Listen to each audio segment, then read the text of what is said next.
What's up, y'all? My name is JR, and for those of you who don't already know, I'm a huge movie and TV nerd.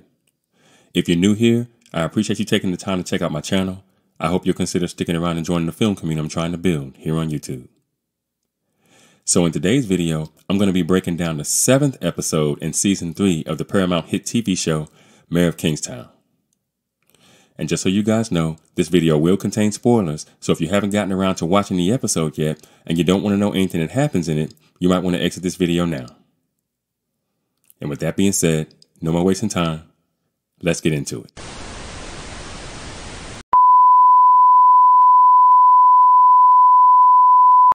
So the episode starts early in the morning with a party bus full of girls headed someplace. Now one can assume these are the girls that Iris warned Mike about last episode. Constantine's girls. Now, the girls are singing and laughing as the man drives them around, and there's a handler sitting in the front of the bus as well. And all of them seem excited about what's happening except one person, Maria. Now, Maria sits there staring out the window as the bus continues towards its destination. Now, we see Alex and Roman at the bar, probably waiting for the girls to arrive in Kingstown. Now, back on the bus, we get to the United States port of entry, and the customs agent boards the bus and checks the girls' passports. He asks the driver where they're going, and the driver tells him they're going to a bachelorette party in Dearborn and that they'll return to Toronto tomorrow. Now, Maria whispers, "Such bullshit." But everything seems to be in order, and the customs officer lets them through the gate into the U.S. Now, at that point, the handler makes a call. Now, Alex answers at the bar, and the man simply says, "Yes, yes, done," and hangs up. Maria leans forward and asks him for her passport and her cell phone. He tells her that she'll get her passport back very soon, but that her boyfriend can wait. The girl sitting next to Maria tells her not to worry, that they're almost there. Now, as the bus continues towards Kingstown, Maria takes out a black marker and she writes on the back of the seat, "Maria was here." And as they come into town, they hit traffic on the bridge over the river, a bridge we've seen many times on this show. And due to construction, when they're stopped, a forklift approaches the bus, flipping it over the side of the bridge into the water. Roll credits. So, what's interesting here is that we see Constantine is indeed bringing in new girls, I guess from Russia by way of Canada, just like Iris said he was. But somebody intercepts the bus and kills everyone on board, including the handler and the driver, pretty much in broad daylight by making it look like a construction accident. But who? Could this be Merle? Now, Mike keeps telling Merle that Constantine will do away with him once he has what he needs from him. But Merle has continued to state that he is unworried about such a thing. Now, the Aryans would be my first group of suspects as it pertains to this particular caper. But I also have to say that Bunny would probably be a close second. And, I personally think it's a little late in the season for whodunit, if you're asking me. But we'll see how it all shakes out by season's end. By then, I can say if this was a net plus or minus as the story is concerned.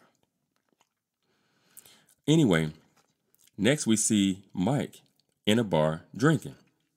And he looks pretty sad. He looks over at the clock, and it's still pretty early in the morning, and he's asking the barkeep if the time is right. He asks Mike if he has someplace to be, and then, Mike takes another drink. Now from there, we see Big Rob and the SWAT boys roll up to a warehouse of sorts. They hop out and they storm the premises, and it turns out to be a house doubling as a drug house. So like workspace and living space. So SWAT ends up killing 3 while losing none. And after it's over, Kyle asks Big Rob if he's whole, with no answer. He then finds Rob, and this time he asks if he's good. And Rob just says, "Those are 2 different things, brother." And This, I assume, has something to do with why Rob was tripping outside of Cavo after they served the warrant to Constantine last episode.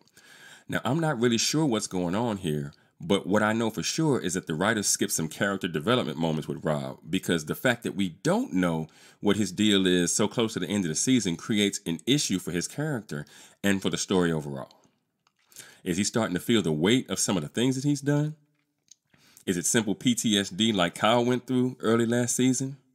I mean, I guess we'll have to wait to find out, but that's now the second thing the writers have us clueless about, with only 3 episodes left in the season. Keep that in mind. And, I think we're headed for Kyle taking over SWAT, maybe even by season's end. But again, we'll see if I'm right or not in the coming episodes. Now, from there, we're back at the bar, and Mike gets a call from Kyle, telling him that, essentially, it's done. Now, Mike asks if it was clean, and Kyle responds, like clockwork, 3-0, our way. Mike remarks that Kyle is starting to sound a lot like fucking Robert. Kyle tells Mike that if Bunny finds out that Mike hit his supplier, it'll be his ass. Mike tells Kyle that the Colombian deal was always supposed to be temporary anyway and that they'll adapt, as he walks out of the bar. Now, once outside, Mike tells Kyle that he can feel him worrying. Kyle tells him that he's just trying to keep score, that Mike puts his thumb on the scale for Bunny and then he clips his supplier. He tells Mike that all the back and forth is giving him whiplash. Now, Mike tells Kyle that his thumb has become too heavy, so now he's recalibrating. Kyle tells him that he doesn't think things are working anymore. Mike tells him it's going to have to because it's all they have before ending the call. Now, as Mike gets into the car, he gets a call from Iris, which I think is a no-no, but okay. He asks what she's doing up so early. She tells him that she never went to sleep. He asks her if she's being careful. She says she is, and then asks him the same. He asks if she's been partying. She says she's playing her part, but that she knows where the line is. Keep that line in mind. He asks if she's headed back to the hotel. She tells him maybe that she might get some rest. She then reminds Mike that the shipment is coming in today. He asks heartbeat or horses. She responds heartbeats. And it's late. That Alex said something to Connie. Now, Mike seems bothered by Iris's use of a nickname for Constantine, but Iris tells him that it's always been Connie. Mike asks how late the shipment is. Iris tells him that she'll find out. She then asks Mike if he wants to tell her to be careful in case she forgot, being a smartass, right? Mike tells her that that's not funny. Iris remarks that it's a little funny. And then Mike reminds Iris that Constantine might look like a professor, but that he's an effing savage. Iris tells Mike when he underestimates her that he sounds like all the other guys. She tells him that it's really effing cute before ending the call. And look, I don't even know what that means, right? But the writers clearly don't know what they want to do with Iris, because right now I have absolutely no idea what her goal is this season. And that's thing number 3 we don't know, with only 3 episodes left this season. Now, next, inside the prison, we find Ian in with Charlie. And, Ian has been visiting Charlie, trying to get him to tell him where the bodies of all his victims are over the last several seasons. Now, remember, Captain Walter commended Ian on being able to close the book on so many of his murders a few episodes back. But Ian has brought Charlie food and has him coloring while he gives him information on the locations of the victims. But as he tries to remember one place in particular, telling Ian that he thinks the body may be in multiple places, by a tree, for example, but that he gets the types of trees confused sometimes. He tells Ian that his dad used to quiz him on trees, telling him that hickory hurts the most.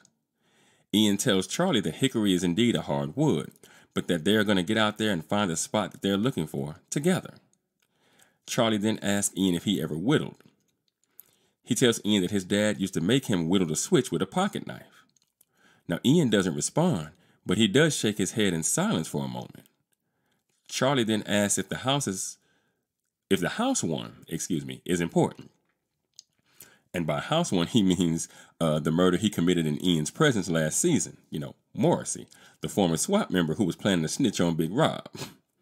He asks if the man he killed on the porch was important, and he begins to draw a picture depicting the murder, But Ian stops him, telling him he doesn't want him to worry about that one. He tells Charlie that if that was important, he would tell him. And, like I said, I wondered if we were going to see Charlie again this season, and if Charlie was going to get confused at some point and accidentally rat out Ian for covering up Morrissey's murder.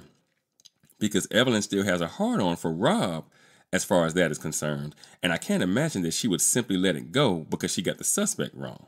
Like I told you guys, I think Ian ends this show either behind bars or committing an act of self-deletion to avoid being placed behind bars. In fact, I think this whole house of cards falls down by the time the show ends. I think maybe Kyle survives. And I really hope Evelyn does, but I'm not so sure. Now, Rob could go either way, jail or dead. I really don't know at this point. And I think Ian ends up in jail or dead. And I think Mike might end up dead too, just like Mitch, with the whole prisoner advocate business of his dissolved for good. I don't know. That's just an errant thought, though. Just, bear with me. Anyway, next we see Tracy arriving at work, the same time as C.O. Breen does. Now, he bids her good morning before he complains about their parking spots and how far they have to walk to the building.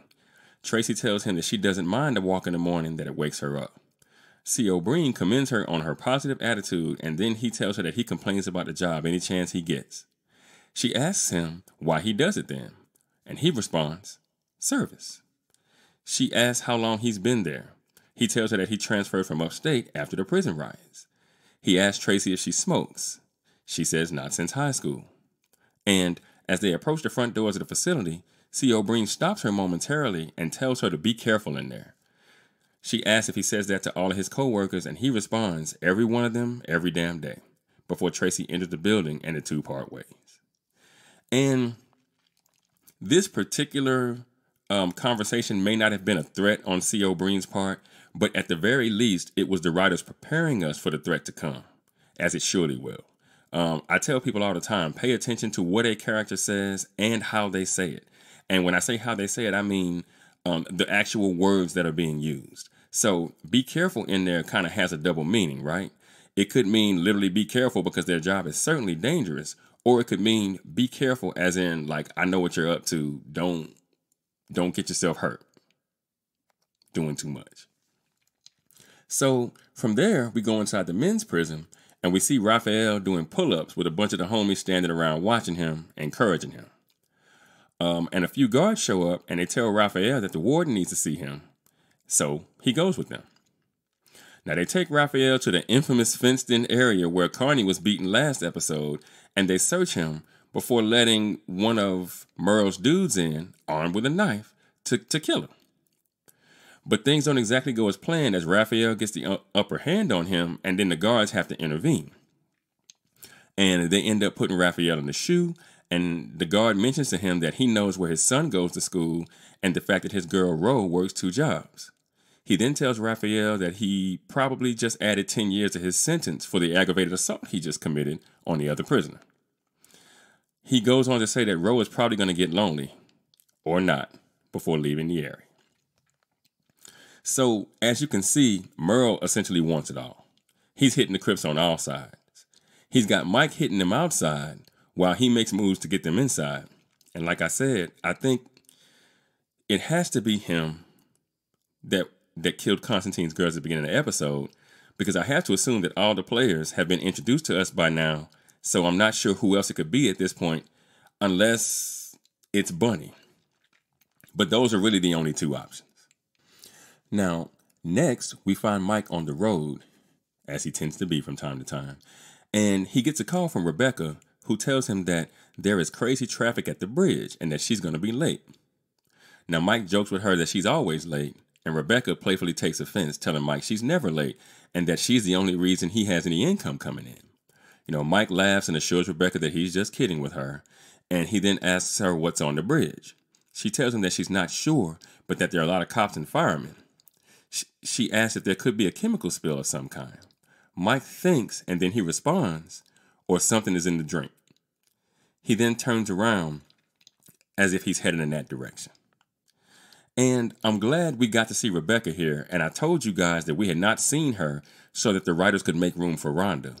but that I was disappointed with how that character was used, mostly because I felt her and Rebecca's character served essentially the same purpose. But Rebecca feels more germane to the story than Rhonda did, so I guess, we can look forward to that one Rebecca scene per episode for the rest of the season at this point. And, I suppose that's something. Anyway, Mike gets down to the river and meets Ian, who tells him a vehicle went off the side of the bridge. Mike asks how many bodies there are, and Ian tells him that they've only found 2 girls so far. And of course, since Mike knows that Constantine was bringing in girls, he's kind of put two and two together, and he tells Ian that there's going to be more. So next, we see Iris returning to Constantine's boat after the phone call with Mike, and the brisk walk she took away from the boat so that she could call Mike in the first place, and she finds Roman standing there texting someone. Now, he tells her that she shouldn't spend so much time in the cold, asking who she was talking to on the phone. I suppose he saw her. She then tells him it was someone from home. Constantine and Alex then arrive, and Connie asks Roman to go and get the car. Now, Constantine and Iris follow him off the boat, and Alex stays behind, and we see her texting someone. And I'm just going to go ahead and tell you guys now, Iris is going to get caught. Spoiler alert. She's getting way too cocky, and calling Mike was a mistake.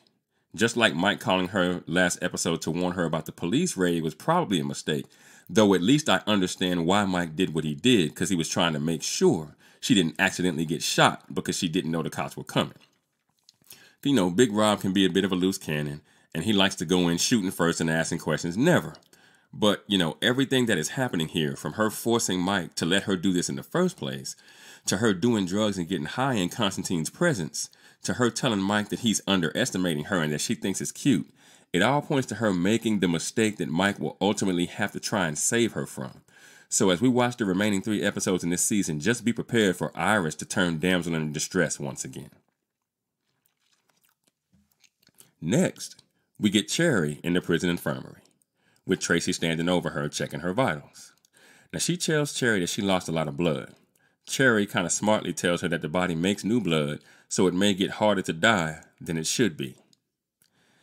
I'm assuming that means Cherry is thinking about death, but okay.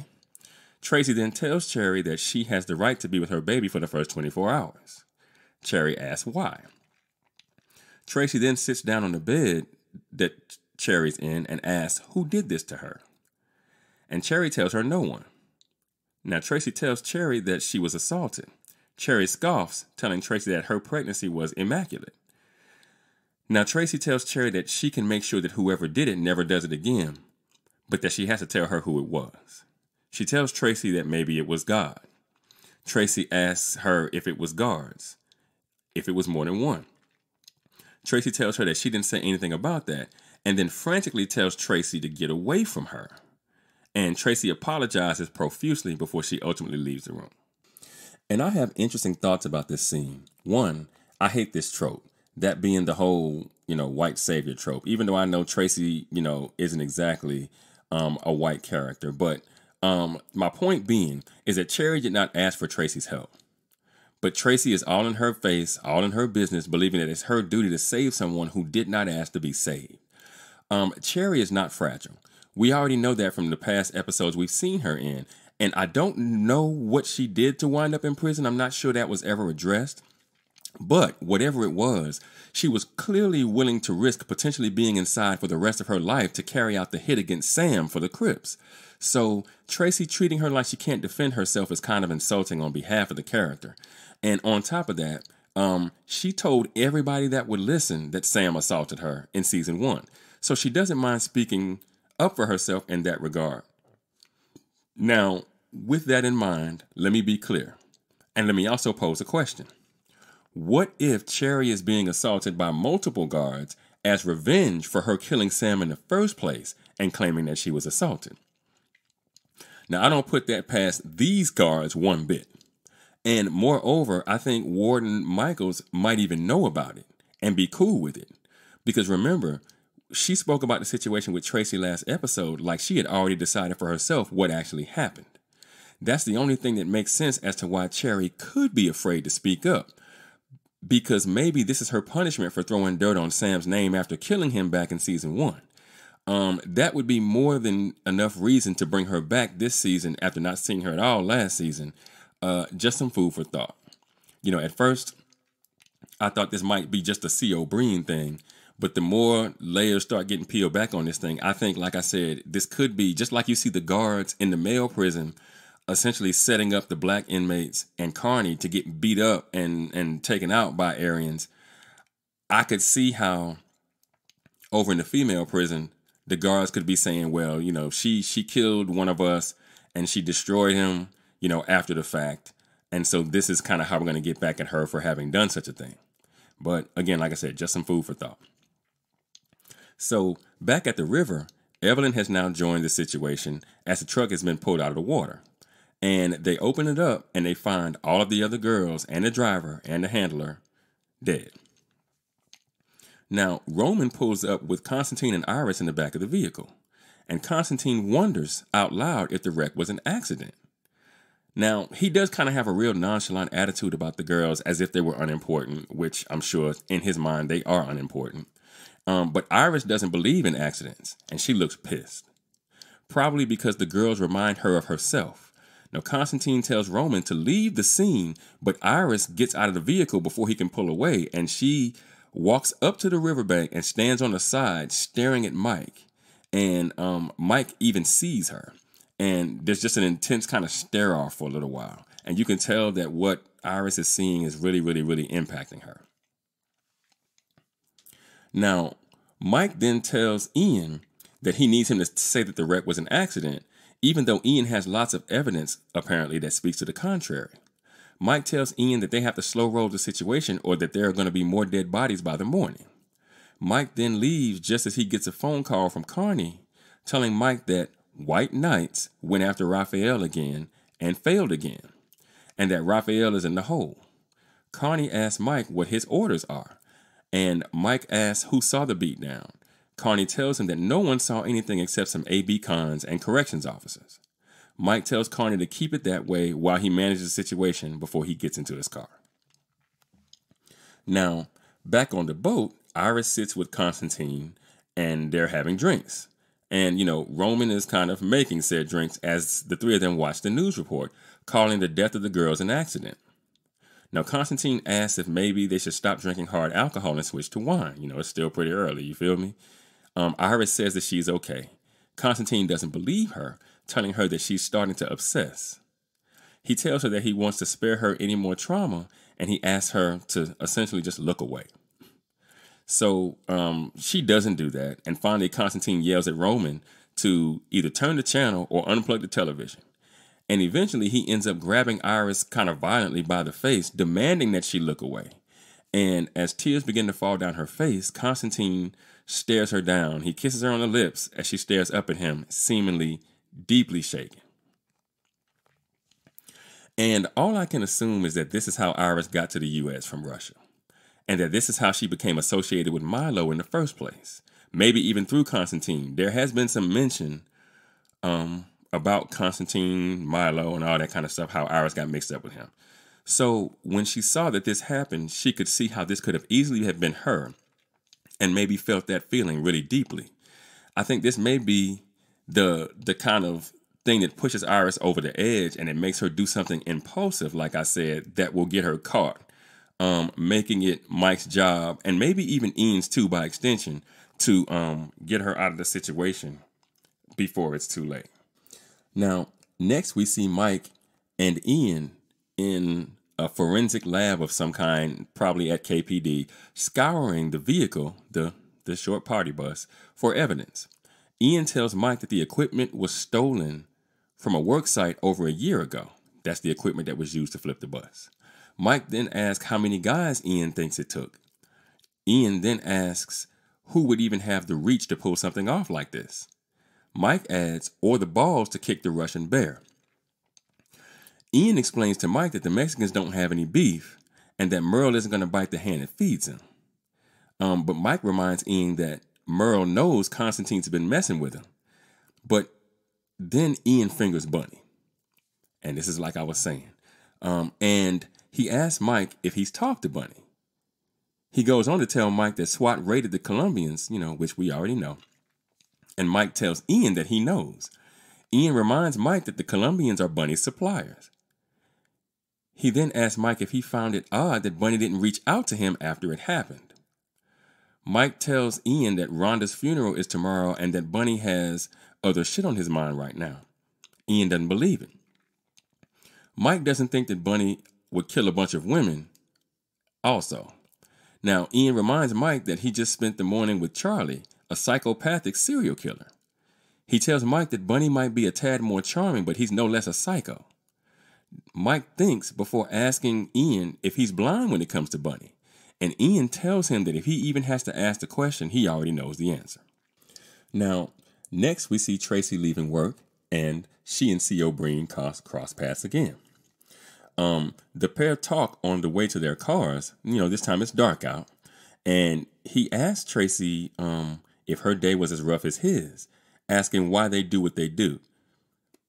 And Tracy reminds him, service. He's like, that's what you said before, right? So she tells him that she understands that their industry is a shit show, it's too little pay, not enough staff, and that the inmates fall through the cracks. Now, C.O. Breen tells Tracy that he worries more about the staff, that the inmates make the same mistakes over and over again. He then brings up Cherry directly, out of the blue, mind you, asking Tracy what kind of service she deserves. He looks around, remarking that the parking lot is a real dead zone and that Tracy stayed late and should probably feel lucky that he did as well. Tracy thanks him and starts walking towards her car more swiftly. C.O. Breen continues to follow her, and he asks her point blank why she talked to Cherry in the infirmary. Now, Tracy tells C.O. Breen that she talks to all of her patients. C.O. Breen asks if the warden is one of her patients. So see, he knows she's been talking to the warden. He then grabs Tracy up and he pins her against her car. Tracy tells him, she's panicked, and she tells him that she's late to pick up her son. Kind of trying to humanize herself. She thinks that C.O. Breen's about to do something to her. Now, C.O. Breen tells Tracy that he has more to say on the matter. He tells Tracy that he likes her and that he has no reason to be pissed at her, but that Cherry gave all of them a reason to be pissed. Tracy winces as she drops her keys on the ground.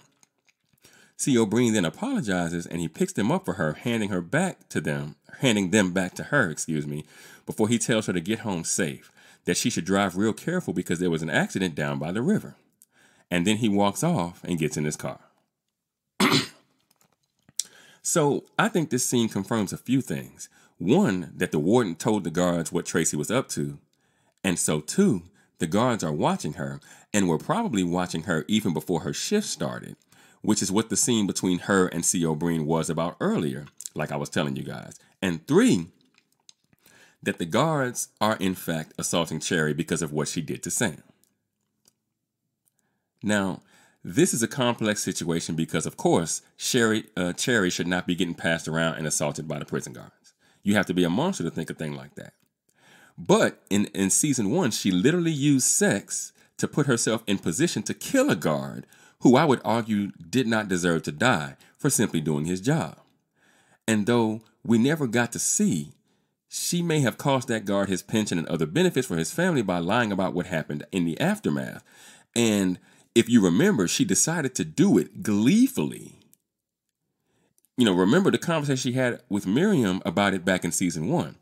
So the Cherry situation is a narrative clusterfuck from a moral standpoint.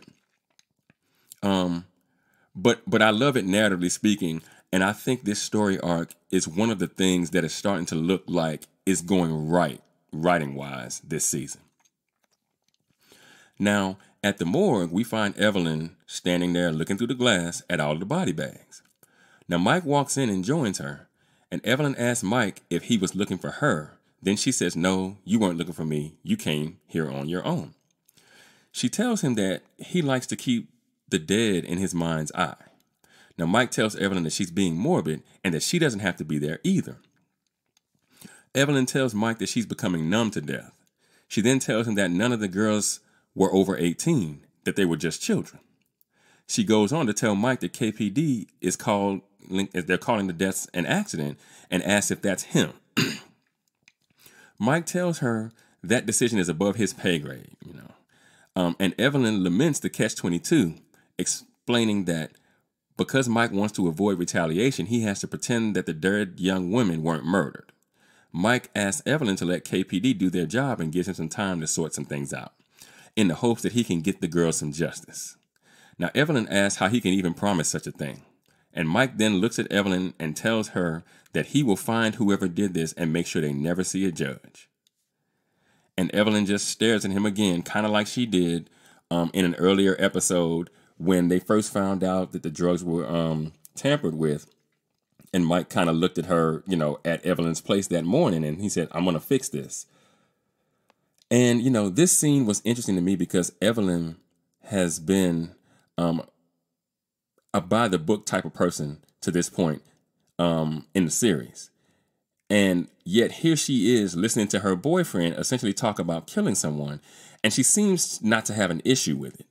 I always say people have their moral values until something happens that makes them throw their morals out the window, and that once they do, it simply proves they never really held that moral value in the first place. And that makes Evelyn's character much more interesting, if you ask me. Now, next we see Mike parked outside of the funeral home Bunny was using to handle all of Rhonda's affairs. And, he sits there until he sees Bunny leaving, and then he follows him. And they drive, it seems like a good distance through town to a warehouse. This is the warehouse where Bunny has been processing his drugs and storing all of his weapons. Now, when Bunny sees Mike at the gate through the security camera, he doesn't look happy, but he lets him in. Now, when Mike gets in and gets out of the car, Bunny approaches him and asks if he followed him from his cousin's wake. Mike laments that Bunny didn't tell him about the new warehouse. Bunny asks Mike if he wants him to kill him. Mike tells Bunny that it looks like he wants to kill the whole effing city. Bunny tells Mike that he asks a lot, but that he doesn't give much back. He goes on to state that Mike didn't tell him that the Aryans and the Soviets were working together.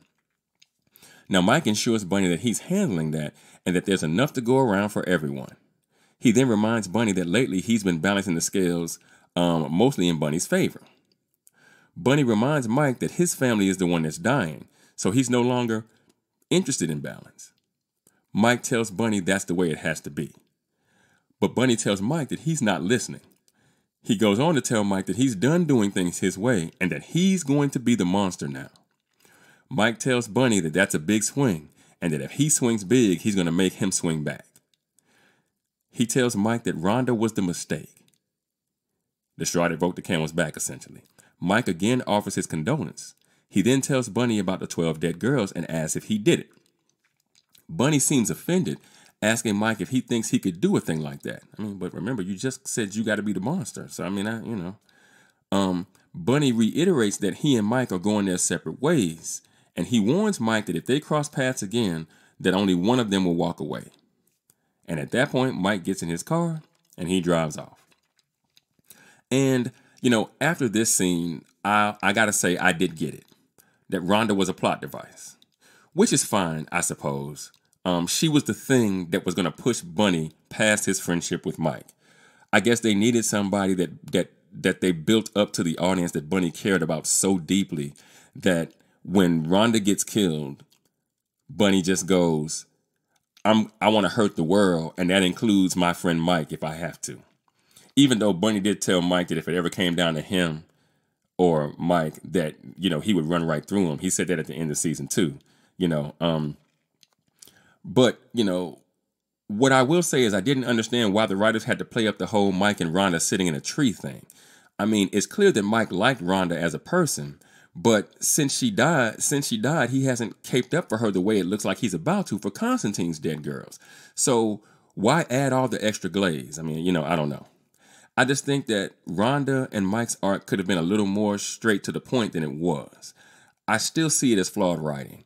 But because the writers appear to be using it as, like I said, the straw that kind of breaks, Bunny and Mike's friendship, I suppose you just kind of go, okay. It's not as bad as I was originally thinking that it was when we first watched Rhonda just get killed. So anyway, next we find Mike at the bar. He's joined by Ian, and he is still bothered by the 12 dead girls. Who wouldn't be? Claiming that the girls were holding hands when the rigor mortis set in. that whoever killed them crossed the line. Now, Mike takes a drink and tells Ian that maybe there never was a line, that maybe that's just something they told themselves so that they could hope. And then Mike takes one last drink, and then he leaves.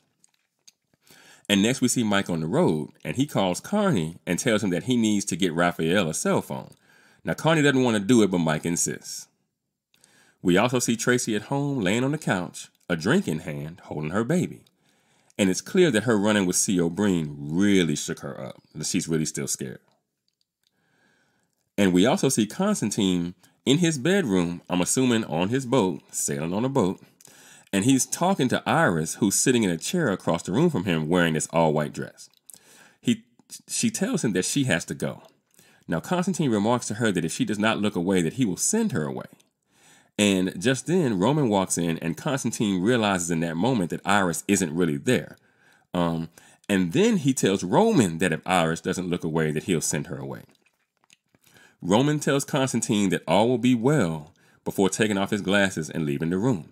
Now, I think that line by Roman, all will be well, in response to Constantine saying that if Iris doesn't look away, he's going to send her away, I think that Roman knows something is up with Iris. He just can't prove it yet. And that once he can, I think he'll feel empowered to do something about it. So just keep that in mind, that Roman seems suspicious. Like I said, he was asking earlier in the episode, who are you outside talking to? It's pretty cold in the morning. Why are you outside? So I think he understands that something might be up. So we go back to the bar and we see Evelyn's there. Now Kyle walks up and she asks where Mike is. Kyle tells her that she's pretty brave hanging out at the bar, being that the cops don't like her very much right now. Evelyn decides to buy a round of drinks for the cops, and she tells Kyle that after the scene at the river, that they can park grudges for one night. She then asks Kyle if KPD has any leads on the dead girls. Now, Kyle tells her that he doesn't know because he's not murder police anymore, that he transferred to SWAT. Now, she asks him if Mike let him do that, like he's not a grown man and make his own decisions. She goes on to tell Kyle that means he works for Robert Sawyer, and then asks if she knows how many people Robert has put down. Kyle tells Evelyn that she needs to stop talking, but of course she won't. She goes on to state that Rob is a sociopath and that Kyle should absolutely watch his back because he's not bulletproof. Kind of insinuating that one day, this is going to catch up with Rob and he's going to get some people killed. And she's probably even thinking about, how Rob got, Morrissey, killed in some ways. But Kyle goes back to his group, kind of bidding Evelyn a good night. And next we see Raphael laying down in his cell in the hole. Carney shows up and slides him a tray through the little opening with a phone on the plate. Now Raphael uses the phone to call Bunny. He tells him that the guards were talking to him about his son and his girl, and he asks Bunny to get his family out of Kingstown, and Bunny tells him that he will handle it. And, this again, like Bunny's been saying, his family's dying. So I wonder what Bunny might be willing to do to make sure that Raphael's family stays whole. Just keep that in mind. And then lastly, we see Mike standing at the river, staring at the bridge, deep in thought, before the episode finally cuts to black. So look, this episode was dominated by the death of the 12 girls at the beginning. And the writers used that scenario to tell a story about lines. With the conversation between Mike and Iris at the beginning of the episode kind of mirroring the conversation between Mike and Ian at the end of it. The idea that people hop into the gray areas of life assuming that there is some sort of line, some delineation that they won't cross. Iris with the drugs while she parties with Constantine, and Mike and Ian with letting the criminal element in Kingstown win a little bit in order to keep the peace. Now, Iris thinks she has the drugs under control, but Mike isn't so sure. And I wonder if it's going to be the drugs that ultimately does Iris in, because I've told you guys, I absolutely think she'll die before this show is done. So maybe an overdose, or maybe the drugs just get to her enough so she lets slip something that she shouldn't to somebody that she should. Now Mike told Iris back in season 1, remember, that Kingstown would chew her up. And she kind of smiled and was like, no, it won't. She never really believed it. And she's had a chance to hit the reset button somewhere else, but she would never do it. She had the chance to leave Kingstown maybe 2 or 3 times already, but she won't go. And given the fact that she and Mike are not going to end up together, the only real way I can see her serving the story now is to die and to have her death deeply impact Mike, maybe to have him just go scorched earth, kind of like Bunny is right now. And speaking of Mike, I think the idea that he's starting to realize that the invisible line he saw in what he does doesn't exist either. That it's just a series of doing more and more and more until finally something happens that you can't come back from. And I think that lesson is learned through he and Bunny's relationship. Bunny was always the one Mike liked the most. Though he wasn't supposed to. He would tell Bunny all the time that they're not friends. But I think deep down in Mike's mind, they were friends. He did a lot for Bunny that he didn't have to, like protecting Bunny's nephew, the hockey player for one. But Mike and Bunny were always going to be adversaries because that's just the nature of what they do. And they are officially on a collision course as I see it. So it'll be interesting to see how that situation resolves itself. Personally, I think Bunny will also end up dead. And I want to caution you guys that it could come sooner rather than later. But the question is, will it be at Mike's hands or not? And I think it will be. And speaking of lines, I think C.O. Breen has found a line himself that he crossed, that he can't come back from. Because there ain't no way I see Mike and or Kyle letting him handle Tracy the way he did with no answer. It's just a matter of time. It's just a matter of Kyle noticing that Tracy's shaken enough to ask her what happened and her actually being willing to tell him. So maybe C.O. Breen might earn himself a good old-fashioned ass whooping in addition to whatever else might be in store for him.